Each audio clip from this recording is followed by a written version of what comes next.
اللہ انتظار ضائع نہیں کرتا۔ ایک دن تمہارے پاس وہ سب ہوگا جسے پانے کی امید میں تم اتنی دعائیں کرتے ہو، راتوں کو اٹھتے ہو۔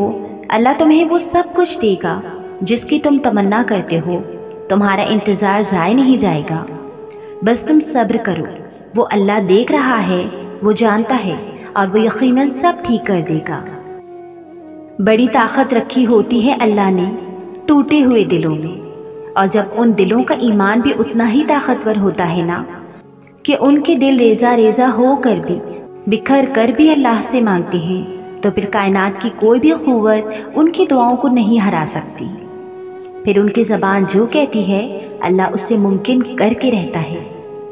قرآن تو جگہ جگہ تسلی دے رہا ہے کہ نا امید نہ ہو، کمزور نہ پڑو اور یقین کرو، تمہارا رب تمہارے ساتھ ہے، دیکھنا وہ بہت جلد سب ٹھیک کر دے گا۔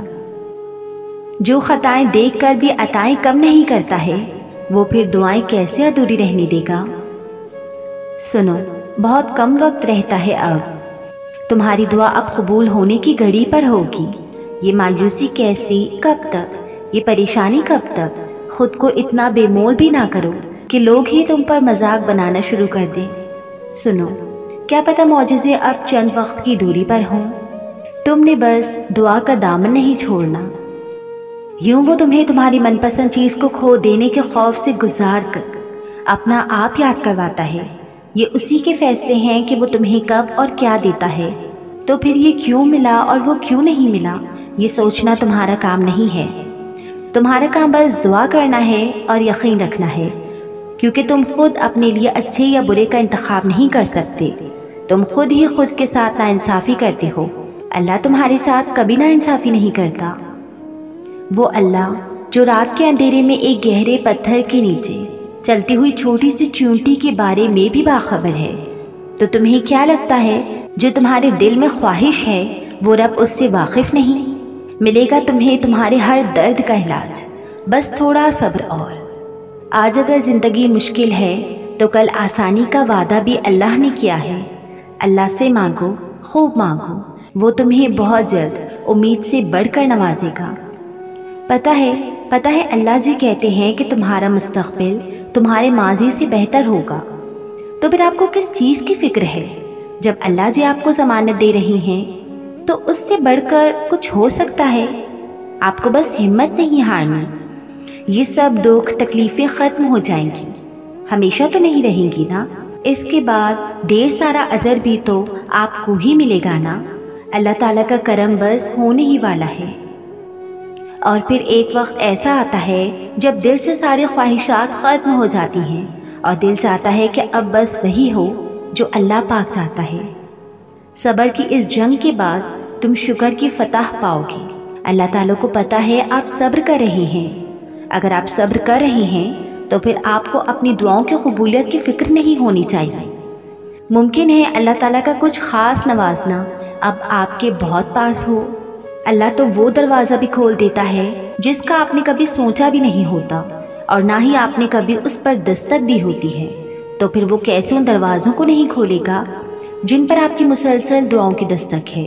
صبر رکھیں اور انتظار کریں، وہ کوئی نہ کوئی راستہ ضرور نکالے گا۔ اللہ پاک سے دعائیں مانگنا کبھی نہیں چھوڑنا۔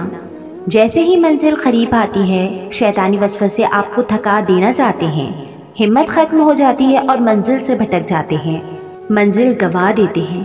یاد رکھو کہ دعاؤں میں بھی بہت طاقت ہے، اور وہ تمہارا نصیب بدلنے کی طاقت رکھتی ہیں۔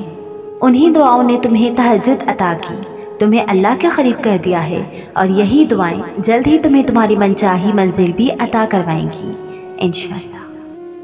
اللہ جانتا ہے تم تھک چکے ہو، وہ جانتا ہے تم کوشش کر رہے ہو، وہ جانتا ہے تمہارے لیے مشکل ہے، لیکن یہ جان لو کہ اللہ تمہیں ایسی حالت میں نہیں ڈالے گا جسے تم سنبھال نہیں سکو گے۔ اور یہ کیسے ہو سکتا ہے کہ اللہ کے بندے آنسو بہائے اور وہ کن نہ کہے؟ ہمیں پتہ بھی نہیں ہوتا ہمارا رب ہمیں کس کس مقام پر گرنے سے پہلے ہی تھام لیتا ہے۔ صرف دعاؤں سے معجزے نہیں ہوتے، معجزوں کے لیے سر کو جھکانا پڑتا ہے۔ جب دن میں 5 دفعہ اللہ کو منانے جاؤ گے تو نصیب کیسے تم سے روٹھ سکتا ہے؟ نماز یقین کو مکمل کر دیتی ہے اور مکمل یقین رکھنے والوں کے لیے ہی تو اللہ کن فرماتا ہے۔ اور یہ دنیا کی زندگی تو صرف کھیل اور تماشا ہے، البتہ ہمیشہ کی زندگی کا مقام تو آخرت کا گھر ہے۔ کاش یہ لوگ سمجھ پاتے۔ دنیا دارالعمل ہے اور آخرت دارالجزا ہے۔ ہماری دنیا کے مسائل اتنے زیادہ نہیں ہیں جتنے طنز، سوال، دل دکھانے والے تبصرے ہیں۔ اگر صرف زبان روک لی جائے تو لوگوں کے دلوں کی تکالیف کم ہو جائیں گی اور بہت سے دلوں کو سکون ملے گا۔ دعاؤں کی بے ادبی مت کرو یہ کہہ کر کہ دعائیں اب قبول نہیں ہوں گی، کیونکہ دعائیں ہمیشہ قبول ہوتی ہیں، اور وہ تو اتنا رحیم ہے کہ کافر کا سوال بھی رد نہیں کرتا۔ اس کو تو یہ بھی گوارا نہیں کہ کوئی اس کے در سے اس کو نہ ماننے والا شخص بھی خالی ہاتھ لوٹے۔ پھر وہ کیسے تمہارا سوال رد کر سکتا ہے؟ وہ کیسے تمہاری آواز کو انسنا کر سکتا ہے؟ جب تم اسے بار بار پکارتے ہو تو بس یقین کے ساتھ سب کچھ اس کے سپرد کر دو، کیونکہ جب سب کام اس کے سپرد کر دیے جاتے ہیں نا، تو وہ دنیا کی طاقت کو یکتا کر کے اس کام کے مکمل ہونے کے لیے پابند کر دیتا ہے۔ اور جب تم اللہ کے فیصلوں پر سر جھکانا سیکھ لیتے ہو نا، تب وہ تمہیں کن سے نواز دیتا ہے۔ بس پھر تم ہوتے ہو، اللہ ہوتا ہے، اور تمہاری جیت ہوتی ہے اور بدلتا ہوا مقدر ہوتا ہے۔ تکلیف میں مبتلا انسان پر صبر اتار دیا جاتا ہے، اور تب اس کی اسی تکلیف کے ذریعے پاس والوں کی آزمائش شروع ہوتی ہے، ان کے ظرف کی، نیتوں کی، اخلاق کی، ذات کی سچائیوں کی، اور ان محبتوں کی جس کے وہ کبھی دعوے دار رہے ہوتے ہیں۔ مجھے اصحاب کہف پر رشک آتا ہے۔ ان کا دل جب اپنے ارد گرد جہالت اور کفر سے اکتا گیا تو وہ ایک غار میں چلے گئے، ان کا ایمان بھی بچ گیا اور اللہ بھی ان سے راضی ہو گیا۔ تم بھی ایک غار اپنی ذات میں بنا لو، روز کچھ دیر اس میں اتر کر اپنے اعلیٰ رفیق کو پا لیا کرو، اپنے اعلیٰ رفیق کو یاد کر لیا کرو، اس کے ساتھ کچھ وقت گزار لیا کرو۔ اس فتنوں برے دور میں تمہیں بھی سکون مل جائے گا، تمہیں بھی قرار آ جائے گا۔ اے اللہ میرا وہ صبر نہیں جو حضرت ایوب علیہ السلام کا بیماری میں تھا، اور میری وہ تسبیح نہیں جو یونس علیہ السلام کی مچھلی کے پیٹ میں تھی، اور میرا وہ ایمان نہیں جو حضرت ابراہیم علیہ السلام کا آگ میں جاتے وقت تھا، اور میرا وہ یقین نہیں جو حضرت محمد صلی اللہ علیہ وسلم کا غار میں تھا۔ بس یا رب مجھ پر رحم فرما، میری کوتاہیوں اور خطاؤں کو معاف فرما، بے شک تو بڑا بخشنے والا، درگزر کرنے والا ہے۔ اللہ جانتا ہے کہ تم ان آزمائشوں سے تھک گئے ہو، وہ تمہارے دل کی ہر کیفیت سے واقف ہے، نہ ہی اس نے کبھی اپنے بندوں کو اکیلا چھوڑا اور نہ ہی چھوڑے گا۔